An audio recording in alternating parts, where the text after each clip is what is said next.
made. Everybody here with Family. You already know what it Payday is. Gaming. We told you we were gonna be making a reaction today. You already know. Wait a minute, we need hang on, guys. We need something to stand this. No. Don't Pause stop. it. Pause.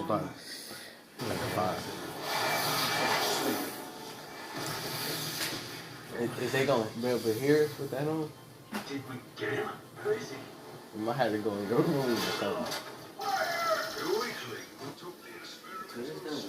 Alright, that's better.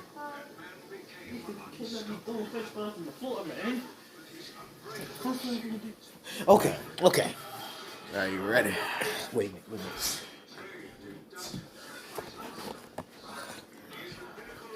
Okay.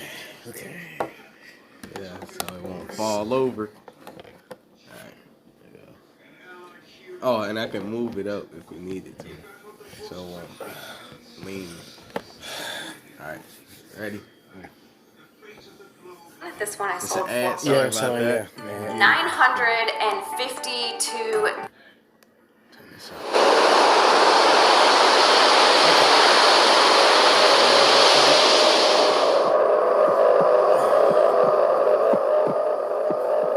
When my dad passed away, not only did he pass along his fishing boat, but he also passed along his love of fishing to me.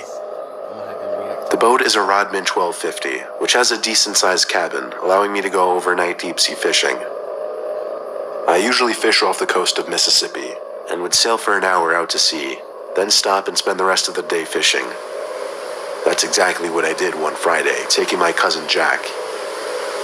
I planned on spending the night and fishing most of Friday, then sailing back. So after sailing out to sea for about an hour, I picked a spot for us to stop and cast our lines. We brought a radio and tons of beers to make the time more pleasant. The sun started to set, and seeing the sun setting in the horizon with no visual intrusions was a beautiful sight. Perhaps the last pleasant thing that would happen that night. By the time the sky was completely dark, we had already packed our stuff for the night and were inside the cabin playing cards and eating burgers. Mid-conversation, Jack stopped me and told me to listen. There was the sound of a boat motor out in the distance. We left the cabin to look into the horizon, but with no moon. It was just too dark to see more than maybe 50 feet in front of us. But over the calm waves, we did hear a boat motor. Whoever was out there didn't have their lights on. The lights in my cabin were on, which was definitely enough for anyone to see us and avoid hitting us. We were expecting the sound of the other boat to sail away into the night. However, it seemed to circle us for a bit, then abruptly stop. The motor just cut, and there was nothing but the sound of the calm water splashing against the boat. Jack started acting a little paranoid. He thought we were being stalked. He wanted me to use the spotlight to look for where this boat could be. I didn't want to do that because that would be a bit obnoxious and obvious. To make him happy, though, I started to drive the boat for a few minutes away from the last direction we heard that engine stop. Although maybe I did it because I was a little suspicious about it as well. After a solid 5 minutes of driving the boat in the opposite direction, I killed the motor and we went back inside the cabin to resume playing cards. It felt like only seconds after we sat down, we heard it again. This time I heard it first, but it sounded like the motor was being given much less gas. We went outside again, and at that instant, the sound stopped. This time I agreed with Jack. Turning on the spotlight was a necessity now. The spotlight only rotated 180 degrees, so I turned the boat a little to the right so that I could point the light out in the direction we heard the boat. The beam of light shot far into the horizon. I felt my heart racing as I slowly turned the light to point more to the right, and finally I stopped when the light started to land on a boat floating not too far away from us. I turned the light off at once and told Jack to turn the cabin lights off as well. I put the boat in full throttle and sped away from the area. I steered the boat for about 5 to 10 minutes before thinking it was enough. We hung out outside for a while to ensure we weren't followed again. When it seemed safe to do so, we went to sleep. However, I awoke to a thumping coming from above my head, above the cabin. I looked over at Jack, sleeping on the couch. I whispered his name a few times to wake him up, and I pointed up at the ceiling. He looked up, then back at me, with a look on his face telling me he heard the thumps. I opened the door to the deck and ran outside, and saw two men, one on the bow of my boat, the other on a boat floating directly next to mine. Jack came running out behind me. Both of the men slowly put their hands up in front of their faces and claimed they meant no harm. The one on my boat said they were simply almost out of gas and needed help. He said he was going to knock on my cabin door to ask for assistance, but in my head I was thinking, why was he on the bow of my boat then?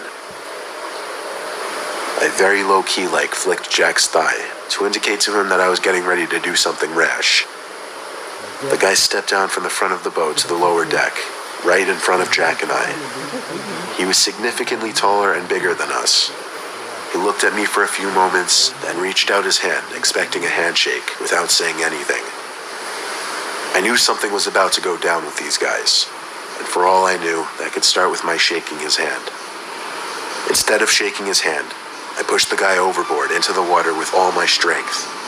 Then I ran up the stairs to turn the boat on, while I yelled at Jack to make sure they didn't get back on the boat. We were able to lose them in the night for good this time. I didn't stop though. I kept going the full 2 hours straight back to the shore. We made it back to my dock, and we slept on my boat that night. The next morning we packed up and drove home. Strange things can happen out at sea in the dark, but I never anticipated anything like that. I don't know what those guys were planning on doing to us on my boat, but considering they had been making a point of stalking us, I know it was nothing good. At least have a gun or something on the boat if y'all going at night.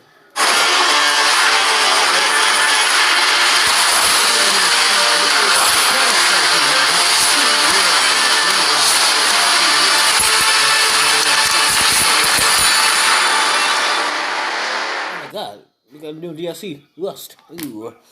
I'm gonna have to download this. Yeah, Again. We're gonna have to play some Call of Duty mode too. A few years ago, I went on a Norwegian cruise with a few friends. It started out as a great little vacation. However, by the third day at sea, things started getting weird. After 2 days of eating constant sushi, I started to feel a little dizzy and lightheaded at times. My friends told me no more sushi, as it probably had something to do with that. But anyway, after a few drinks, I separated myself from my friends who were sitting in one of the ship's many bars and started walking back to my room because I really wasn't feeling too well. How about that, guys? The maid had a very thick accent, but I understood her to have said keep going straight, then make a left at the sign. So I did that. I came to a sign that I don't remember what it said, but it was a sign, so I turned left. There I was in some narrow hall with a tiled floor instead of carpeting. It didn't seem like the right way to go at all. It seemed more like an employees only section. Still, I figured I'd give it a chance before turning back, and continued down this narrow hall. I came to a corner, then looked to my right, and here was the creepiest hallway you could possibly find on this ship. Half the lights were out, one was flashing on and off. But at the end of this tiny hallway was someone standing facing the wall. My head started to hurt even more as I saw this. I had to rub my eyes to make sure what I was seeing was real.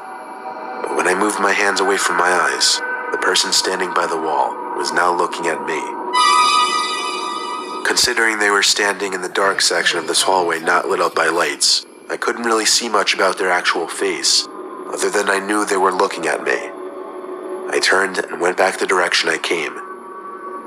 I walked back down the hall. The maid was gone now, however, so with my head still killing me, I managed to get back to the lobby of this floor, and at that point, finding the elevators was easy. I made it back to my room easily at that point and crashed into bed. I was sure I had gotten food poisoning from the sushi because my stomach was also hurting along with my head. But anyway, I woke up at some odd hour in the night, and I couldn't move. The only thing I could move were my eyes. I tried looking around the room, but my inability to move my head or sit in an upright position made seeing a lot of the room difficult. Then I remember something seemed to appear in my peripheral vision. I turned my eyes to the opposite side of the room, and there was a figure facing the wall. As As I looked at it, I wanted to scream or run, but I couldn't do anything. It was as real as could be, like I knew I was seeing it. Then the head of the figure turned around to face me, but all I saw was black. The body, the face, everything about this figure just looked black. The figure started to move closer to me. The most disturbing thing about it, though, was that as it moved towards me, it didn't move its limbs. It seemed to just slowly float towards me. The figure stopped over my bed, and now I could slightly see a face to it, and I recognized it as that person I saw earlier in the night in that hallway. I don't remember exactly how long that figure stood over my bed, but suddenly I saw its mouth open twice as wide as you'd expect to be humanly possible, and out came a deafeningly real scream. So loud that I think it woke me up completely from the sleep paralysis I was just in. The craziest thing I remember was the scream of this sleep paralysis figure fading into the scream of my own voice as I was finally able to make noise. I flicked on the light, and my friend, who was in the other bed, woke up asking what's wrong. I told him about the horrible experience I just had. He once again said I'd been eating way too much raw fish, and it was fucking with my head. My whole body was shaking and my voice was trembling.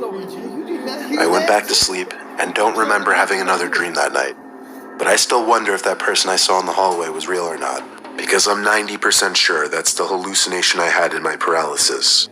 That hallucination was also the realest, most horrific thing I'd ever seen.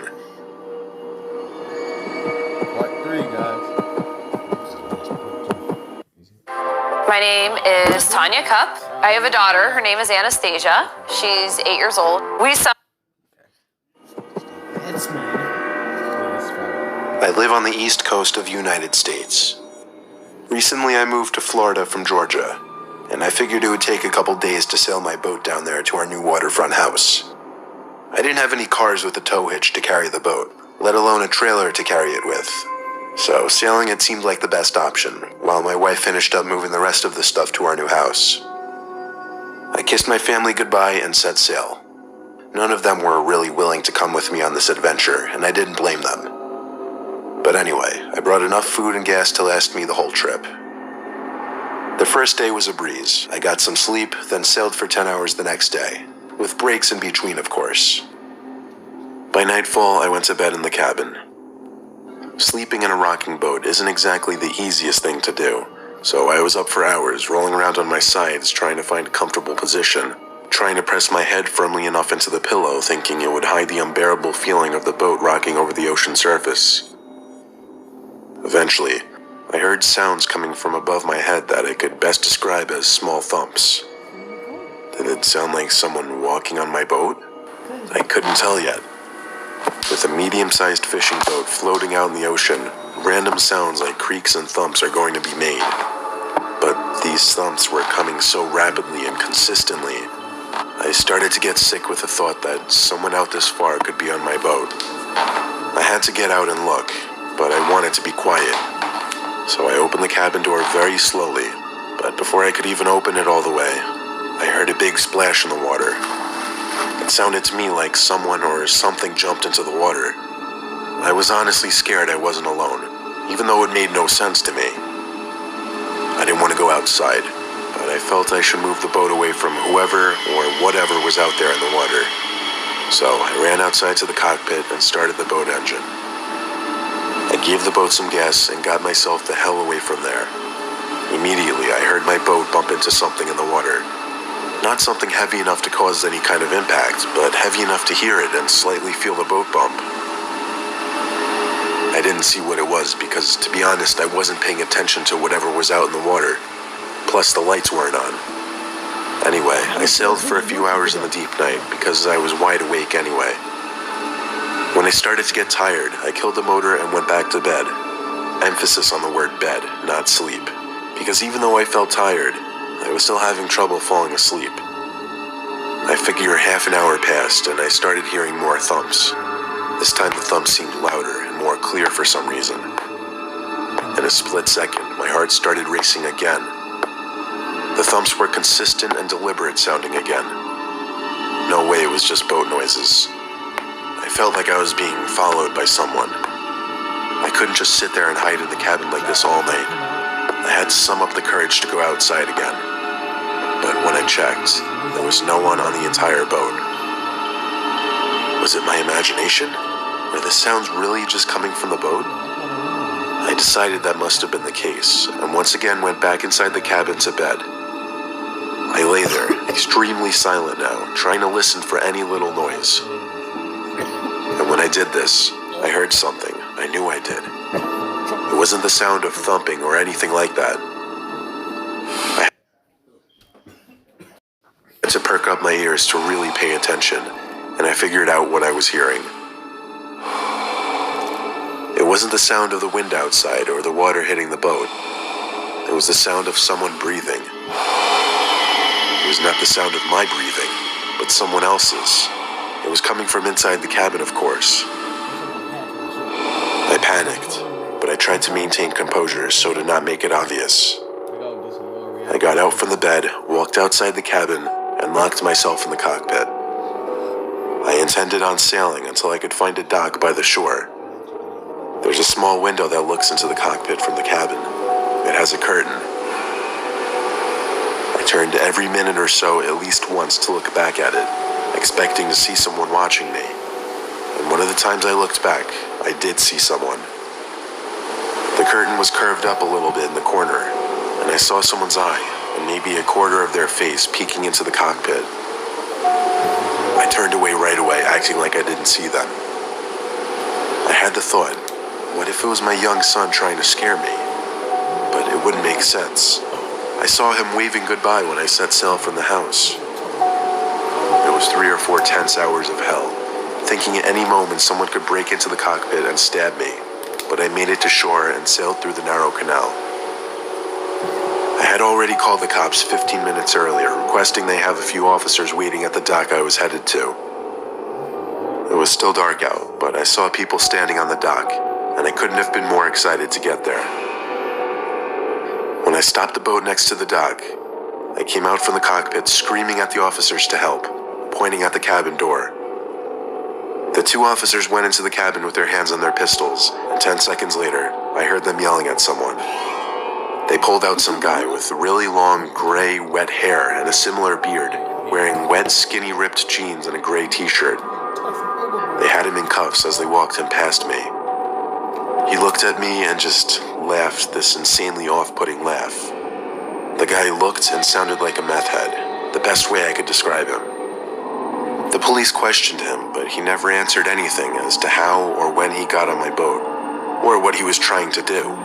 But thinking back, when I heard breathing in my cabin, it's likely he was hiding under my bed, and that's the most horrifying thought imaginable. By then, I was exhausted. I went back to my cabin and fell asleep right away. By late morning, I made it to the new house, and my nightmarish adventure was over.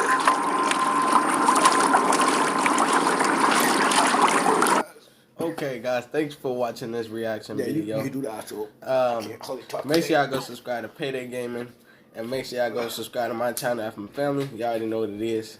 I told you guys we would be making some more reaction videos, so stay tuned for more reactions and more gaming videos coming. So you need to stay tuned. I can't do no outro because I can't talk. Well, we love you guys, and we'll see you in the next video. Peace.